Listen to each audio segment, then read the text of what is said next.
Oi gente, tudo bem com vocês? Meu nome é Bianca e hoje eu estou aqui para continuarmos a leitura do livro Dom Casmurro.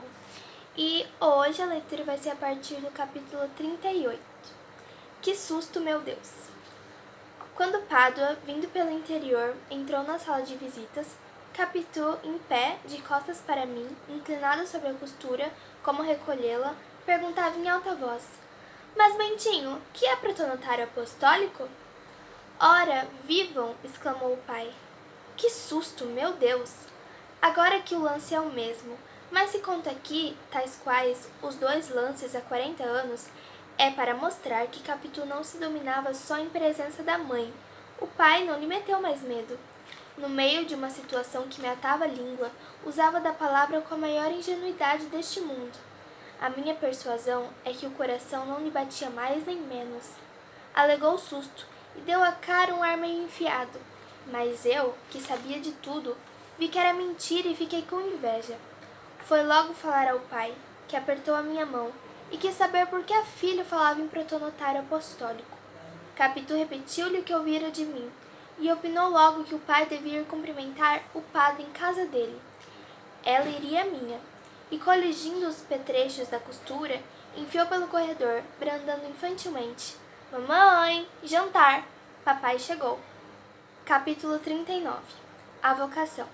Padre Cabral estava naquela primeira hora das honras em que as mínimas congratulações valem por horas.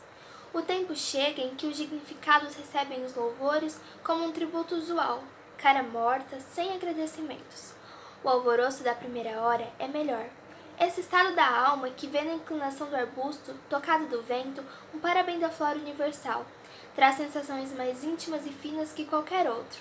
Cabral ouviu as palavras de Capitu com infinito prazer. Obrigado, Capitu, muito obrigado. Estimo que você goste também. Papai está bom?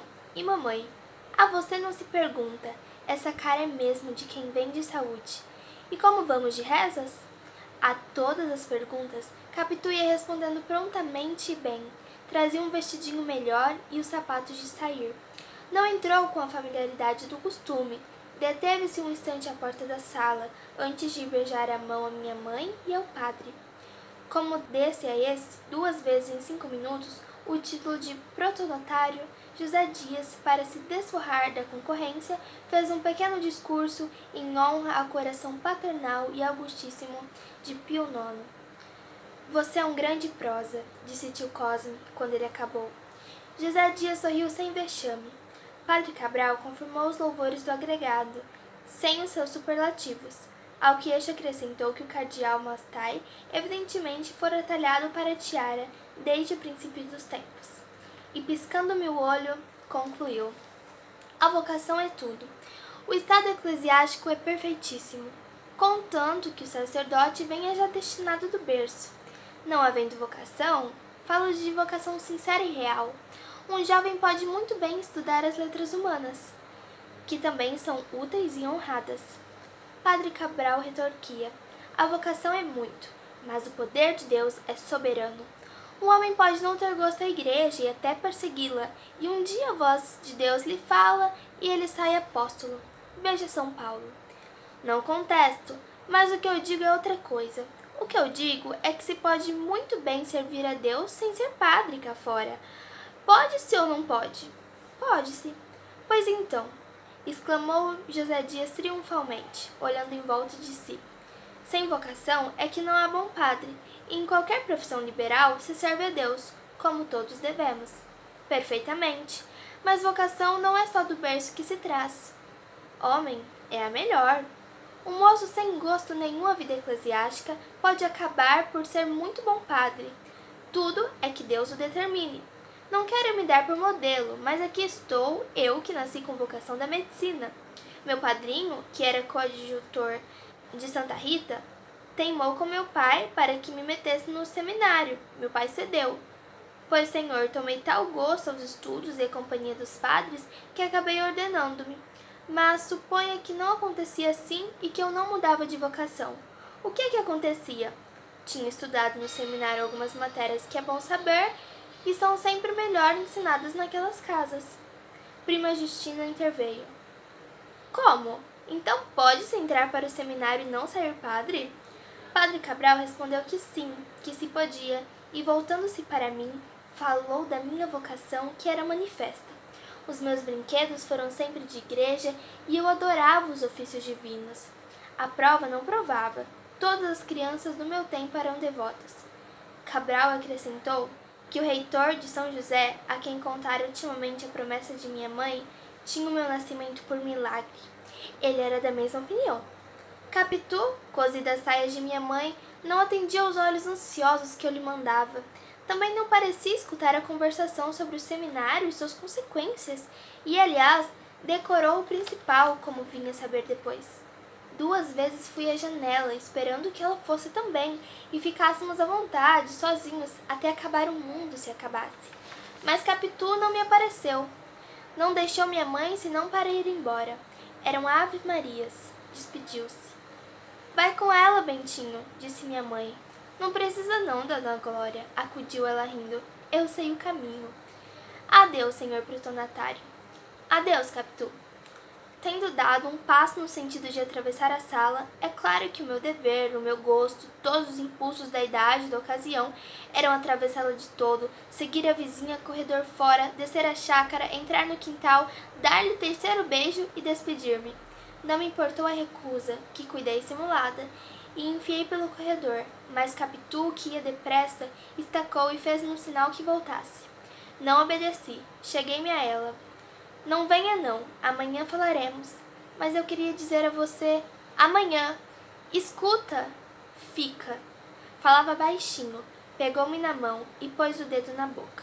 Uma preta que veio de dentro acender o lampião do corredor, vendo-nos naquela atitude, quase às escuras, riu de simpatia e murmurou em tom que ouvíssemos alguma coisa que não entendi bem nem mal. Capitu segredou-me que a escrava desconfiara e ia talvez contar às outras. Novamente me intimou que ficasse, e retirou-se. Eu deixei-me estar parado, pregado, agarrado ao chão. Capítulo 40. Uma égua. Ficando só, refleti algum tempo e tive uma fantasia. Já conheceis as minhas fantasias. Contei-vos a da visita imperial. Disse-vos a desta casa do engenho novo, reproduzindo a de Mata-Cavalos.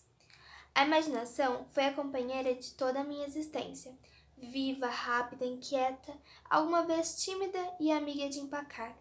As mais delas, capaz de engolir campanhas e campanhas correndo. Creio haver lido em Tácito que as éguas íberas concebiam pelo vento. Se não foi nele, foi noutro autor antigo, que entendeu guardar essa crendice nos seus livros. Neste particular, a minha imaginação era uma grande égua íbera. A menor brisa lhe dava um potro, que saía logo cavalo de Alexandre. Mas deixemos metáforas atrevidas e impróprias dos meus 15 anos. Digamos o caso simplesmente. A fantasia daquela hora foi confessar à minha mãe os meus amores, para lhe dizer que não tinha vocação eclesiástica. A conversa sobre vocação tornava-me agora toda inteira, e ao passo que me assustava, abria-me uma porta de saída. Sim, é isto, pensei. Vou dizer à mamãe que não tenho vocação e confesso o nosso namoro. Se ela duvidar, conto-lhe o que se passou no outro dia, o penteado e o resto. A audiência secreta. O resto fez-me ficar mais algum tempo no corredor, pensando. Vi entrar o doutor João da Costa e preparou-se logo o voltarete do costume. Minha mãe saiu da sala e, dando comigo, perguntou se acompanhara a Capitu. Não, senhora, ela foi só. E quase investindo para ela, mamãe, eu queria dizer-lhe uma coisa. Que é? Toda assustada, quis saber o que é que me doía, se a cabeça, se o peito, se o estômago, e apalpava minha testa para ver se tinha febre. Não tenho nada não, senhora. Mas então o que é? É uma coisa, mamãe, mas escute. Olhe, é melhor depois do chá. Logo, não é nada mal, mamãe. Assusta-se por tudo, não é coisa de cuidado. Não é moléstia? Não, senhora. É isso em volta de constipação. Disfarças para não tomar suadouro. Mas tu está constipado. Conhece-se pela voz. Tentei rir para mostrar que não tinha nada. Nem por isso permitiu adiar a confidência. Pegou em mim, levou-me ao quarto dela, acendeu vela e ordenou-me que lhe dissesse tudo. Então eu perguntei-lhe, para principiar, quando é que ia para o seminário. Agora só para o ano, depois das férias. E vou para ficar? Como ficar? Não volto para casa? Voltas aos sábados e pelas férias, é melhor. Quando te ordenares padre, vens morar comigo. Enxuguei os olhos e o nariz. Ela afagou-me, depois quis repreender-me, mas creio que a voz lhe tremia, e pareceu-me que tinha os olhos úmidos. Disse-lhe que também sentia a nossa separação. Negou que fosse separação, era só alguma ausência por causa dos estudos, só os primeiros dias. Em pouco tempo me acostumaria aos companheiros e aos mestres, e acabaria gostando de viver com eles. Eu só gosto de mamãe. Não houve cálculo nesta palavra, mas estimei dizê-la por fazer crer que ela era minha única afeição. Desviava suspeitas de cima de Capitu. Quantas invenções viciosas há assim que embarcam a meio caminho numa frase inocente e pura. Chega a fazer suspeitar que a mentira é muitas vezes tão involuntária como a transpiração. Por outro lado, leitor amigo, nota que eu queria desviar as suspeitas de cima de Capitu, quando havia chamado minha mãe justamente para confirmá-las. Mas as contradições são deste mundo. A verdade é que minha mãe era cândida como a primeira aurora, anterior ao primeiro pecado. Nem por simples intuição era capaz de deduzir uma coisa de outra. Isto é, não concluiria de minha repentina oposição que eu andasse em segredinhos com Capitu, como lhe dissera José Dias. Calou-se durante alguns instantes. Depois replicou-me, sem imposição nem autoridade, o que me vem animando a resistência. Daí o falar-lhe na vocação que se discutia naquela tarde, e que eu confessei não sentir em mim. Mas tu gostavas tanto de ser padre, disse ela. Não te lembras que até pedias para ir ver sair os seminaristas de São José com as suas batinas? Em casa, quando José Dias te chamava no reverendíssimo, tu rias com tanto gosto. Como é que agora... Não creio não, Bentinho. E depois, vocação? Mas a vocação vem com o costume, continuou, repetindo as reflexões que ouvira ao meu professor de latim. Como eu buscasse contestá-la, repreendeu-me sem aspereza, mas com alguma força, e eu tornei ao filho submisso que era. Depois, ainda falou gravemente e longamente sobre a promessa que fizera. Não me disse as circunstâncias, nem a ocasião, nem os motivos dela, coisas que só vinha saber mais tarde. Afirmou o principal, isto é, que havia de cumprir em pagamento a Deus. Nosso Senhor me acudiu, salvando a tua existência. Não lhe hei de mentir nem faltar, Bentinho. São coisas que não se fazem sem pecado. E Deus, que é grande e poderoso, não me deixaria assim não. Bentinho, eu sei que seria castigada e bem castigada.